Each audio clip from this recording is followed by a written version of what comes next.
Good evening everyone. आज चाहिँ म नेवारी अचार बनाउँदैछु र यसको लागि चाहिँ मैले भटमासलाई रातभरि भिजाएर राखेको थिएँ र यसमा चाल्नीमा तारिरहेको छु। यो चाहिँ झिङ्गे र यो चाहिँ सिकुटी र मैले यो भिजाएको भटमासको त सबै बोक्राहरू निकालेँ र न्युट्रेला झिङ्गेहरू पनि सबै सफा गरेँ, सिकुटीको पनि सबै सफा गरेँ र सबै यिनीहरू चाहिँ अब फ्राई गर्नुको लागि रेडी छ है। र मैले यिनीहरूलाई यो भटमास चाहिँ पानीमा रातभरि भिजाएको भएर मैले चाल्नीमा तारिरहेको छु।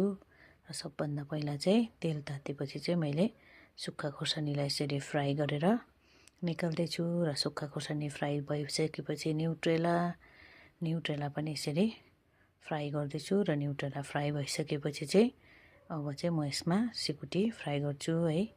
र हेर्नुहोस् सिकुटी पनि फ्राई गर्दैछु। सिकुटी फ्राई गरिसकेको बादमा चाहिँ यसमा फेरि झिङ्गे माछा फ्राई गर्छु है।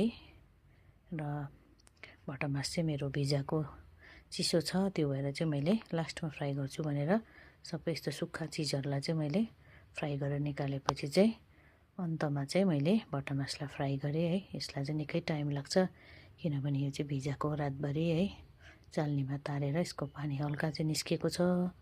र मैले यसलाई भटमासलाई पनि यसरी फ्राई गर्दैछु र अर्को प्यानमा चाहिँ मैले बदमलाई यसरी रोस्ट गर्दैछु।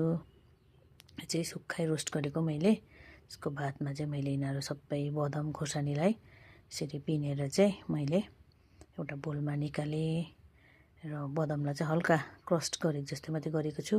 त्यसको बादमा चाहिँ मैले भटमास झिङ्गे सिकुटीलाई पनि त्यही बोलमा मिक्स गर्नुको लागि हालिदिएँ र माथिबाट स्वादअनुसार नुन, तिखा लाल र अजिनामोटो हालेर यो अचारलाई मिक्स गरिदिएँ र अचार मिठो भएको थियो साथीहरू।